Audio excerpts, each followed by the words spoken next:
I grew up around Native American people, primarily the Cheyenne and the Crow. I remember coming home one day and we were going to go into one of the kids' teepees with his parents, and the mother said, "Take those shoes off, they'll make you sick." It was just strange why she would say they would make you sick. Well, I wouldn't have had a clue at that time. In simple terms, grounding is literally putting your bare feet on the ground. When you do that, you're in contact with the earth, and Mother Earth is endowed with electrons. And these electrons are literally absorbed through your feet. It's like taking handfuls of antioxidants, but you're getting it through the feet. Grounding means connecting to the earth to support the specific function of the organs of your body. It supports the body as a whole, but it specifically supports organ systems down to the tissues and the cellular function of the entire body. In 1960, we invented synthetic materials. The first thing we did was we put synthetic soles on the shoes. We started wearing sneakers. So it's the most common sense thing that we are organisms that live and grow and depend entirely on the earth while we're alive. And yet we have completely isolated ourselves from it. We're so disconnected that it becomes this weird thing if we actually slip our shoes off. 95% of people walk insulated on the earth. This was the single thing that happened that probably caused the proliferation of inflammation-related health disorders far and above anything else. This is so incredible. This is Nobel Prize material. I got involved in the cable industry in the early 60s. I first learned the need to ground cable signals as we were developing the industry. When you run a wire into the house, before you can go into the house, you have to ground the cable. I mean, you have miles of wire hanging up there in the air. If there's lightning in the air, it's going to hit the cable.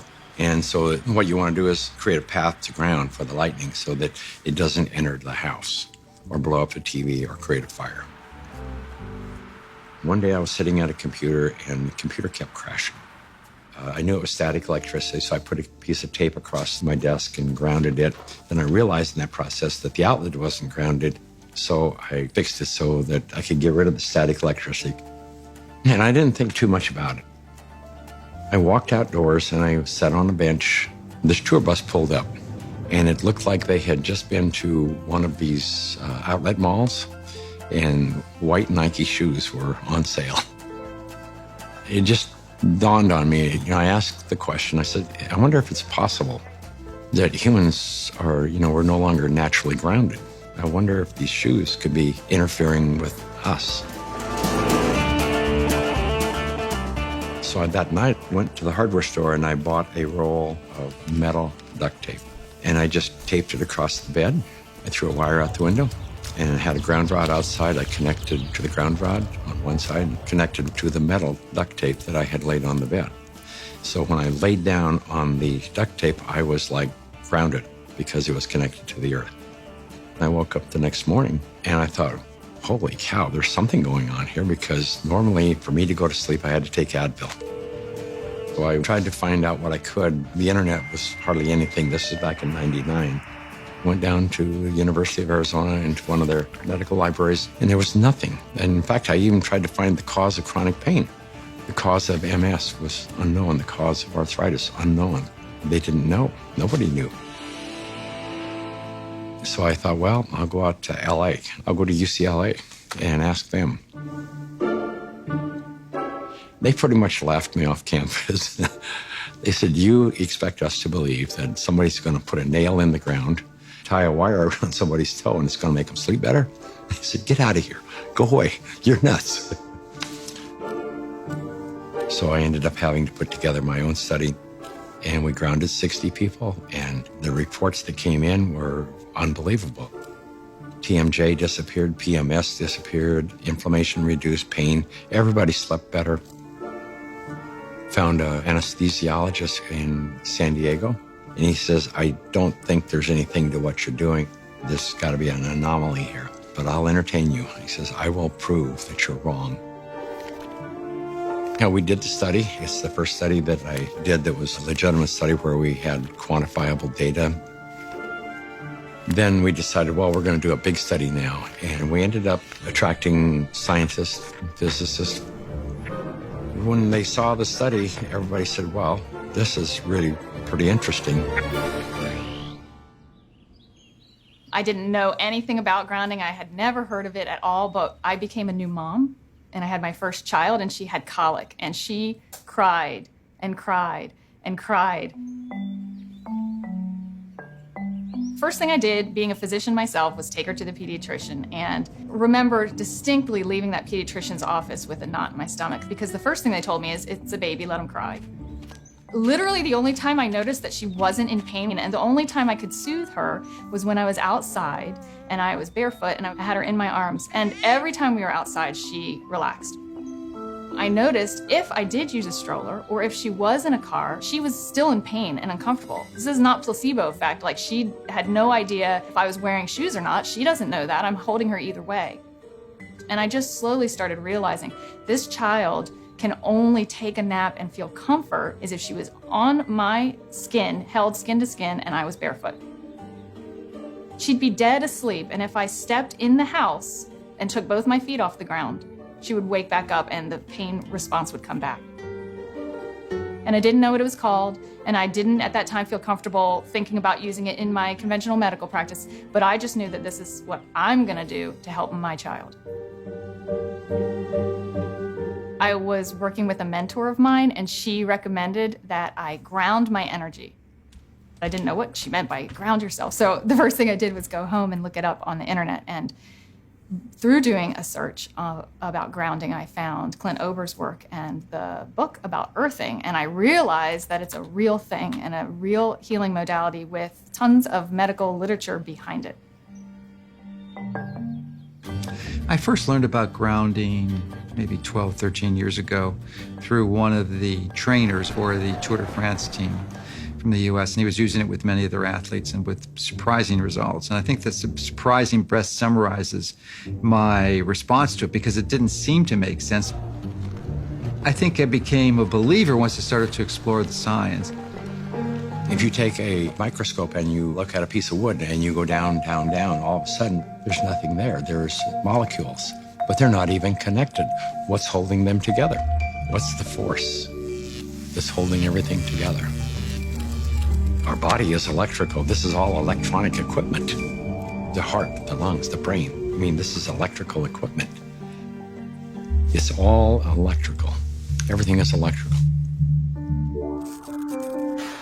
Unbeknownst to us, we live inside a battery. The surface of the Earth is charged negatively, and the ionosphere, which is a layer of the atmosphere about 60 miles up, which is ionized by the sun, meaning that the rays of the sun are so strong that they split the molecules into a positive charge and a negative charge. The negative charge are transferred to the surface of the Earth through lightning mainly, and the positive charge stay 60 miles up. The problem arises when we don't have negative charge. So we need grounding just as we need air and we need sunshine. Stephen Sinatra, who was a cardiologist from back east, was attending a convention. We sat down with Stephen and told him the story of what I was doing. Now he said, well, if you're affecting pain, he says, you need to be researching inflammation. You don't have arthritis, you don't have cancer, you don't have all these health disorders. What you have is chronic inflammation. We have so much inflammation in the body, and it comes out in illnesses. We go to a doctor with all these complaints, but a lot of it is silent inflammation, including my specialty, heart disease. Heart disease is an inflammatory process. So how do we reduce inflammation? Inflammation is produced by neutrophils, which is a white blood cell. You have an injury, you have a damaged cell. And so these white blood cells come over and they encapsulate the damaged cell and they release reactive oxygen species, which rip electrons from the damaged cell, and that destroys the damaged cell. If there's not enough free electrons there to reduce the remaining radicals, they're going to steal an electron from a healthy cell and in the process damage it. Then the message goes out to the immune system and another neutrophil does the same thing, eliminates that cell, and then you end up with a chain reaction. ATP is short for adenosine triphosphate. It's the energy currency of the cell. So we're bioelectrical beings. That's the currency of our body. That's how it works. That's how we run our biological systems, is by generating this electrical energy that's transferred.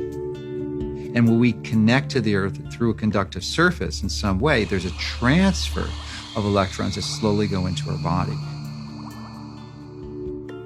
In situations where we are insulating ourselves from this surplus of electrons into our body, we're going to get the absolute opposite. So instead of having low levels of inflammation and a thin blood, we'll have thick blood that's more likely to clot, and our levels of inflammation tend to increase. You could take anybody who has chronic pain. It doesn't matter who they are. It doesn't matter what's wrong. And ground them, and you're going to have a significant reduction in pain. You're going to stop the oxidation or the inflamed portion. That stops almost immediately. Then the body can heal and return to normal. And healing generally is improved by 60, 70%. If inflammation is the cause of all these health disorders, then I know that not grounding is the cause of inflammation, because if the body is grounded, you can't have inflammation. Can we measure the effects reproducibly? The answer to that is yes. We now have 20 studies. There's 21 published studies in the medical literature on earthing and grounding. And this is peer review stuff. In simple terms, what earthing does is literally, it quenches the fires of inflammation. And if inflammation is the source of all root illnesses, including Alzheimer's disease, cancer, heart disease, diabetes, I mean, the list goes on and on. If you can impact inflammation and, squelch it, kill it, stop it, we're going to be healthier beings. So, why hasn't it caught on in mainstream? I can only say it will. There's a well-established, traditional, conventional system that relies on expensive intervention. So they'd like to perpetuate that, and they're not too interested in having some competition coming in for a lot less expensive to sort of sabotage their profit levels. Because their goal isn't to help humanity. Their goal is really, as corporations, is increase their profit. The question becomes, how much of an influence has lack of grounding been in the epidemic of disease that we have? Is grounding a factor? The light switch went on, and I thought, we're doing things completely backwards here. A typical day for a child is completely ungrounded. Most children wake up sleeping on a bed that was not grounded in a house or a building or on a floor that was insulated from the earth. And then they go immediately into a classroom that's insulated. And even on recess, in the recess period, they go outside and are literally fenced in and are paved with asphalt. And then they have after-school activities, which are either indoors, or if they're outdoors, they are literally required to wear protective gear. Even if they're exercising for 2 hours after school, 100% disconnected from the earth. And then they go home and they go inside and they eat dinner and they do homework all hours of the night, and then they pass out in an ungrounded bed. So that's a 24-hour period of time completely ungrounded, and that goes on day after day after day. There's a resistance to integrating novel thoughts. And many times new ideas aren't implemented until the people who hold the counter opinion die. The good thing about grounding is that you don't need a doctor to tell you to do it.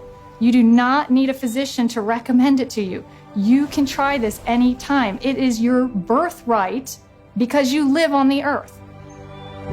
I ground every day. Hey, I want to be connected to the earth as much as I can. I would say about 95% of the day I am grounded, because I believe it's just a no-brainer.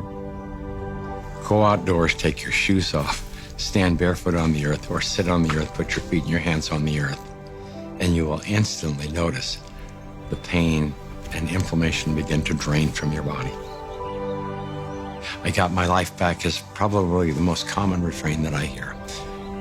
Thank you, I got my life back. I got my life back.